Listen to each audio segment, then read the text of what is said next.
Hi guys. Okay, we are into the last week of official content. We are talking about our last major classical Chinese philosopher, Zhuangzi. This guy is probably my favorite philosopher in the world.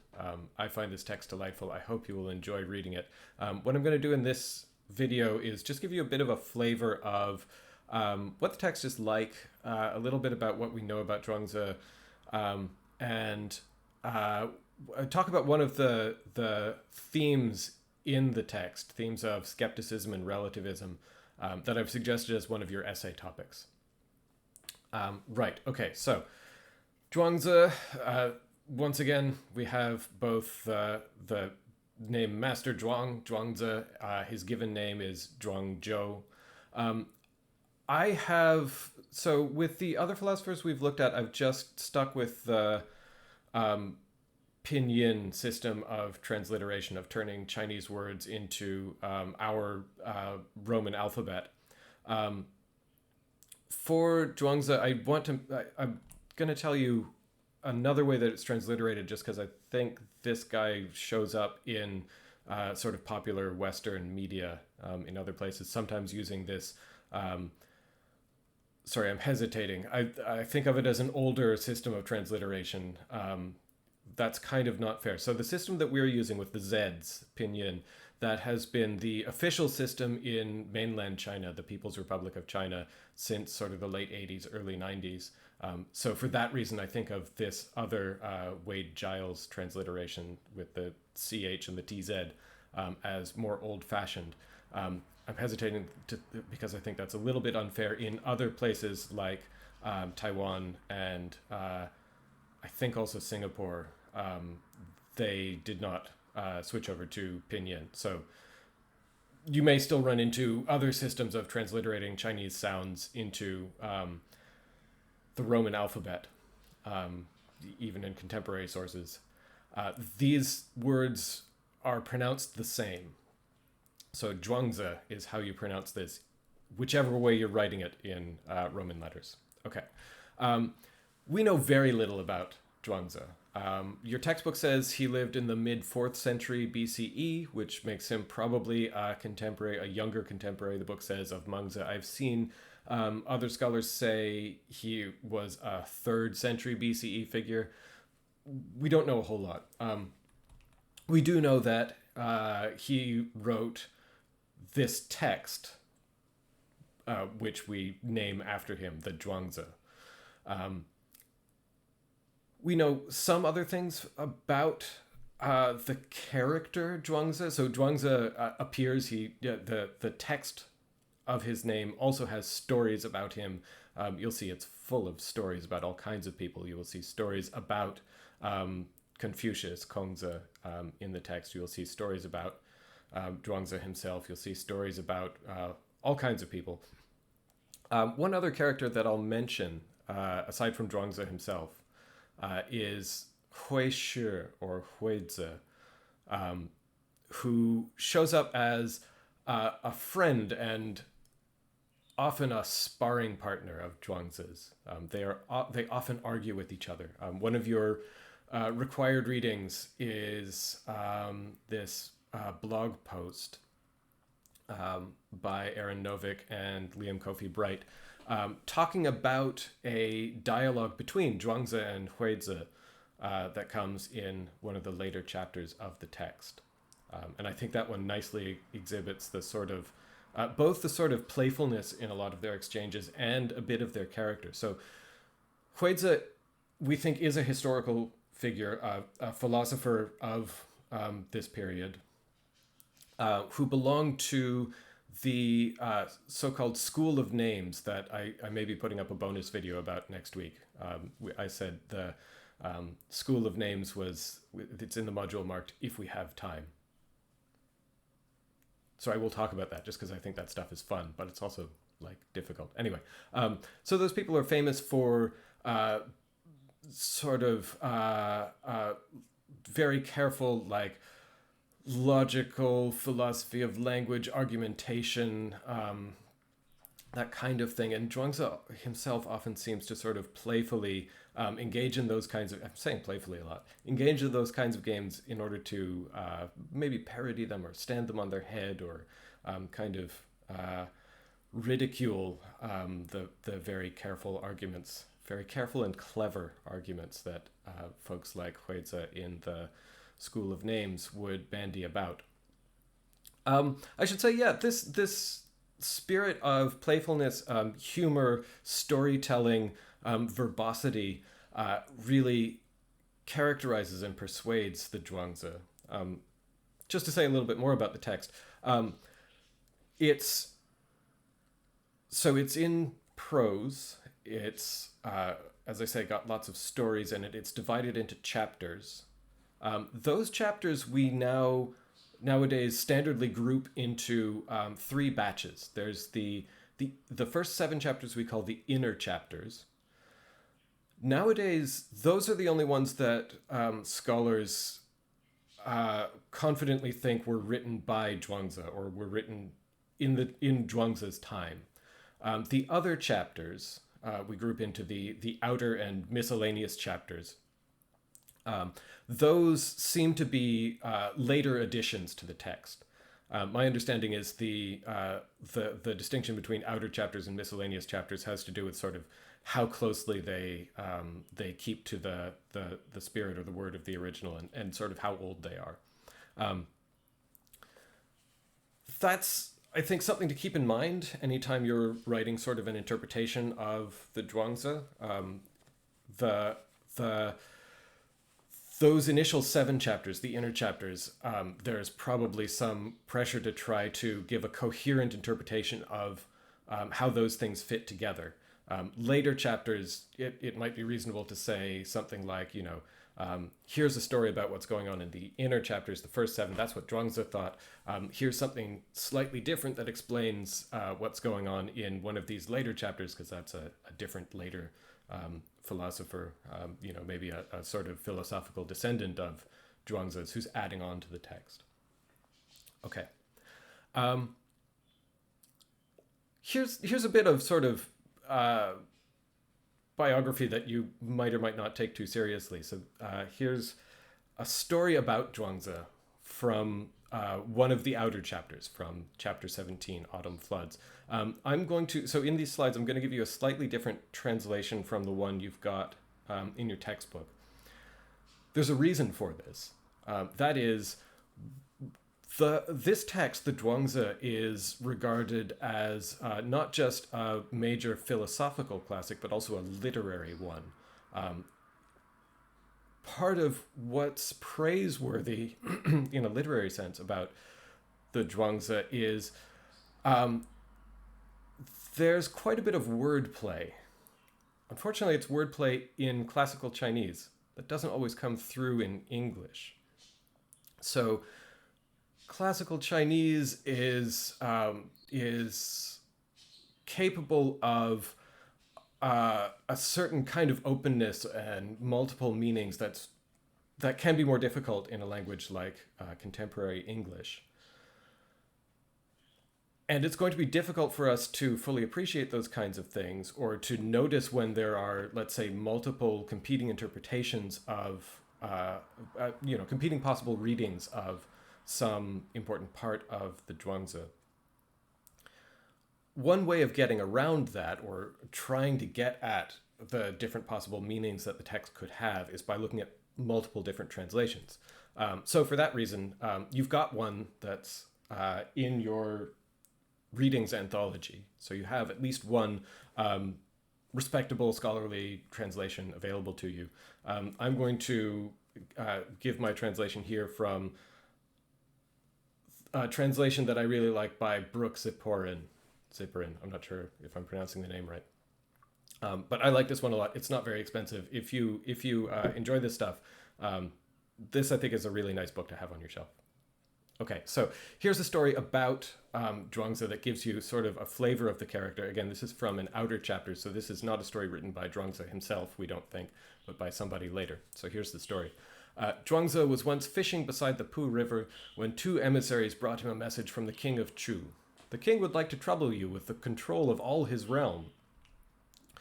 Zhuangzi, holding fast to his fishing pole, without so much as turning his head, said, I've heard there's a sacred turtle in Chu, already dead for 3,000 years, which the king keeps in a bamboo chest high in his shrine. Do you think this turtle would prefer to be dead and having his carcass exalted, or alive and dragging his backside through the mud? The emissary said, alive and dragging his backside through the mud. Zhuangzi said, Get out of here. I too will drag my backside through the mud. Okay, why am I bringing this thing up? Partly because I think it's possible that we could translate get out of here slightly more rudely. I've seen that insinuated. There's a certain kind of flavor of anti-authoritarianism or like iconoclasm. Maybe iconoclasm's too strong a word. He's kind of Zhuangzi presents himself as sort of a country bumpkin, kind of rough-hewn, very much in contrast to the way that the other philosophers we've talked about have pitched themselves as like addressing rulers and seeking, to govern a state well. Zhuangzi seems a lot of the time to be concerned with exalting an ordinary life. Maybe exalting is slightly too strong a word. Probably anything I say will be, anyway. It's a subtle text. He seems to have much more of a concern for ordinary life than most of the other people we've looked at. I've offered you the sort of standard simplistic explanation of why so much philosophy flowers in this period in China as there's a big demand for philosophy from these competing states who want to know, give me the secrets to ruling well, both governing my state well and maybe taking over some of these other ones. Zhuangzi seems to push in the other direction. He does not seem to be directly addressed to those kinds of people. He seems to... There's this story of him explicitly wanting to turn his back on a court position, influence over a state. And many of his other stories seem to involve... The kinds of people that he singles out for praise tend not to be like virtuous rulers, although that does happen, but more skilled artisans, ordinary people who do the thing they do very well. There's an important story in chapter 3 of the butcher, Cook Ding, as he's sometimes called. We'll talk about that in a second. I want to give you another story, though, that I think has the same point and actually comes in this same chapter right after the story I just read you. The story I'm about to give you is not included in the excerpt of the Zhuangzi in your reading. So this is, again, the Zipperin translation. So here's how the story goes. The reason why I'm reading you this following story is I think it gives a flavor of what a lot of the stories in the Zhuangzi are like. There's a lot of these stories about... So we'll see here, first of all, the characters involved. Huizi shows up, Zhuangzi shows up, and there's a parable in here about something in the natural world, animals. There are lots of animal stories in here. You can make of that what you will. So here's the story. When Huizi was prime minister of Liang, Zhuangzi went to see him. Someone said to Huizi, Zhuangzi is coming. He wants to take your place as prime minister. Huizi was terrified and ordered a search for Zhuangzi throughout the land for 3 days and 3 nights. So here again we have people, we have the question of whether Zhuangzi will take a high court position. Does he want to be prime minister? Zhuangzi, when he got there, said to Huizi, in the south there is a bird called yuanchu. Have you heard about it? This bird rises from the southern sea and flies to the northern sea, resting only on the sterculia tree, eating only the fruit of the bamboo and drinking only from the sweetest springs. A very refined sort of bird. An owl who had found a rotten mouse carcass saw Yuanchu passing overhead and screeched, shoo, shoo! Now are you trying to shoo me away from your state of Liang? Okay, I think there's exactly the same point told in this story as in the other one. Zhuangzi has no interest in these exalted court positions. I am this beautiful, refined bird. I would only eat the flower of the fruit of the bamboo. There are only the best trees will I rest on. only the finest water. And here you are trying to stop me from taking some like government job. Yeah, I don't want that. But the way he tells it is through this story about a mythical bird and something about the natural world. You'll see the text opens up with another story about a fanciful bird and some petty creatures who kind of criticize and curse at it. Okay, I don't want to say too much more. I don't want to give you too many more quotes. We can talk more about these things on Tuesday and Friday for that matter. But I really want you to start reading the text because it's fun. I think you'll enjoy it. Okay. I said I would talk about a couple of themes because you have an essay question about this. So just to give you an idea of the sort of thing that I'm asking you to think about in the skepticism and relativism question. Okay, first thing to do, just to articulate what I mean by skepticism and relativism here. So when we're looking at the Zhuangzi as a skeptical text, I think it's worth distinguishing two different kinds of skepticism, one of which you will have been talking about in the first half of this class since you guys read Descartes' Meditations. Descartes in the Meditations is concerned with defeating a certain kind of skepticism, and that's one of the two kinds that I'm interested in here. Okay, so two kinds of skepticism we're talking about here. One of them is a doctrine or view, namely the view that nothing much can be known, maybe nothing can be known. If it turns out that I don't know that I'm sitting here by the fire, or I guess I should say that I'm sitting here in front of the camera, maybe that seems distressing, or, depending on what you think, if you're somebody like Descartes, you might be concerned to defeat that kind of view. Certainly it seems distressing to think many of my beliefs might be wrong. If I'm wrong about all kinds of stuff, that seems like I'm making mistakes. I don't want to make mistakes. A skeptic might tell you, you're always making a mistake. Maybe. You never know anything, no matter what you think. Okay, so this is an actual philosophical doctrine or view, one that says nothing much can be known. Contrast that with skepticism as a practice or an activity. Right, so if skepticism is something that people do, what is it I'm saying they do? Skeptics are people who avoid or withhold belief, people who suspend judgment. Why is this worth bringing up? Well, the term skeptic goes back to the Hellenistic period in ancient Greece. There were actual philosophers who called themselves skeptics, who said, we don't have a doctrine or a view,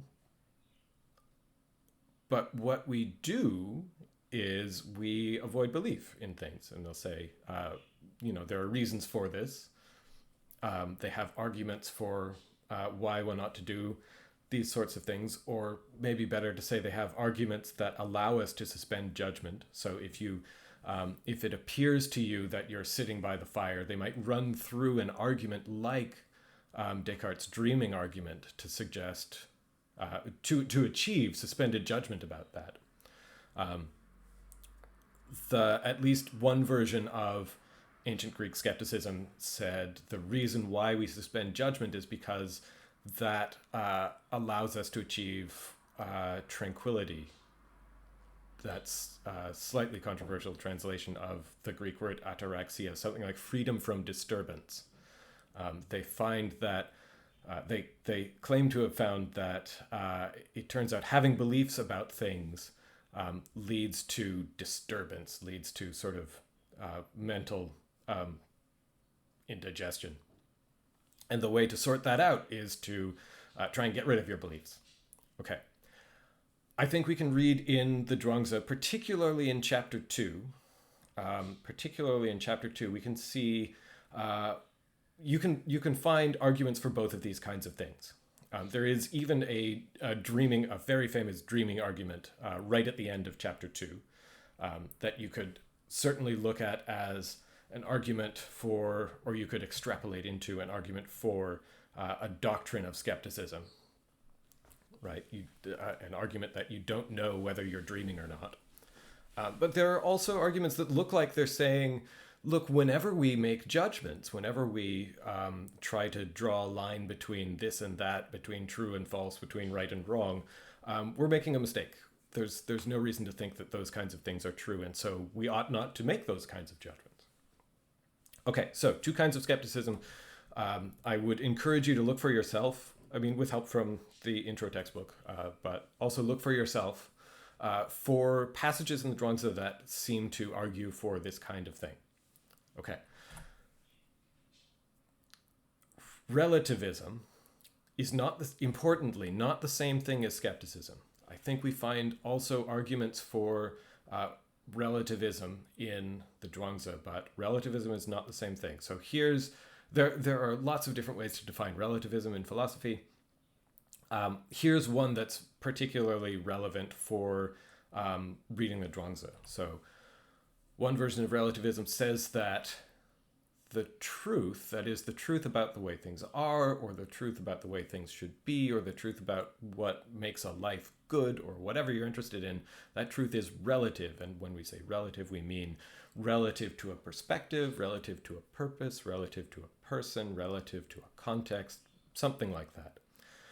So the truth, there are no, if you put it this way, absolute truths, right? If we ask a question like, what is a good life? Full stop or question mark. This kind of relativist will say the question is incomplete. You should ask, what's a good life for me? What's a good life for you? What's a good life for a prince? What's a good life for a butcher? What's a good life for a dog? And maybe expect to get different answers for those kinds of things. Okay. So you can also find in Zhuangzi arguments, again, particularly in chapter 2, but also throughout the text, arguments for a kind of relativism, arguments that we should pay attention to perspectives, and what seems like the right answer to a question will change with perspective, purpose, person, context, etc. Something that seems like it's terrible might actually be good. Something that seems really good might be terrible. Surprise, surprise. Okay. It's important to see that these are 2 different kinds of things, right? But relativism could be a reason for adopting skepticism. So if we think of skepticism as a doctrine or a view, right? The view that not much can be known. Or sorry, it looks like I did these in the other order.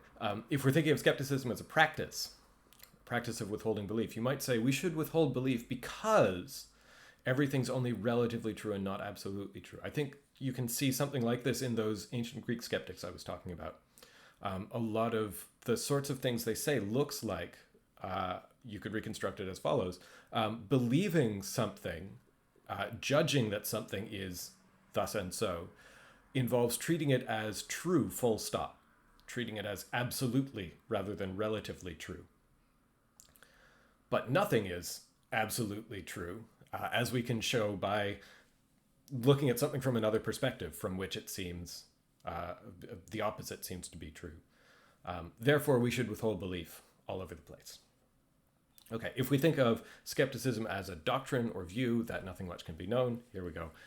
You might say, we can't know anything, there's that doctrine or view, because any means we have of getting at the truth is relative to our own perspective. If you were going to know something, that would involve grasping the way it is in itself, but here's the relativism, we can't escape our own perspective. We can't get at the way things are. We can only get at the way things are relative to ourselves. Therefore, we can't know much of anything. Okay, so these 2 things, relativism and skepticism, might be compatible, and one might be a reason for the other, but they are different. It is important to have those things distinct in your mind, I think. Zhuangzi might say you can't distinguish anything from anything else, so, okay. Let me just get on to, here's where your essay question comes in. Here's the thing I want you to think about. Okay, Zhuangzi seems to argue for both of these, for relativism and skepticism. But this is in tension with other things he says. So there's a tension between saying, on the one hand, it's best to withhold belief, and we can read Zhuangzi as advocating something like this, but also saying here's how you should live. And the Zhuangzi is, I mean, this is one of one of the attractive things about the text is it does seem to offer what many people have thought is very practical advice for how to live well. Certainly Zhuangzi praises certain ways of living. And you could treat that as advice about that, one ought to live those kinds of ways. But it seems like saying, here's how you should live, saying that sort of thing asks us to believe that we should live a certain way. It seems like there's a tension between saying any judgment you make is going to be at best relative and partial, and there's no reason you should fully commit to it or take it as true, and then say, hey, here's what you should do. That seems to be contradicting yourself. There's also a tension between saying we can't know anything much, so that view or doctrine version of skepticism, and also praising people like Cook Ding in chapter 3, who I mentioned already, and other folks for their skill, because skill seems partly to mean a matter of knowledge. So when you read the Cook Ding story, you'll see there's a part where he talks about when he runs into a difficulty, in carving up an ox, he stops and gathers himself and focuses his heart and makes sure just to pass the knife through the empty spaces in between the joints or in between the bits. And by doing that, he never, runs into a ligament or tendon, much less a knotted joint. That's why his knife is still so sharp after all these years. Okay, what seems to be going on there is, at least in part, he knows where to put the knife. He knows something about how the cut of meat is in itself. He knows where the gaps are. How can he know that if you can't know how anything is in itself? How do we reconcile these two things? And we're looking here, when we look at the arguments for skepticism and relativism in chapter 2, and we look at the story of the butcher in chapter 3, we're within the inner chapters. These are chapters that we attribute to the historical Zhuangzi. As best we can tell, they seem to have been written by the same person at the same time. So we probably want to have an interpretation that says that makes these things coherent. So that's what the essay question asks you for. There's quite a bit of secondary literature that you can look at on this stuff if you want further readings. I will put some additional links to optional readings on Canvas for you. But yes, this is what I'm looking for. I want you to give me in your essay an argument for what you see as the best way of reconciling these aspects or parts of the Zhuangzi, the parts arguing for skepticism and relativism, and the parts that seem to be in tension with that, whether they're these skill stories that seem to involve knowledge, or if you like, the parts where he seems to advocate a certain way of living. How do you reconcile what seems like a performative contradiction between saying you shouldn't believe anything and also trying to persuade people they should believe something? That's where I'll leave it for today. I'll talk to you on Tuesday.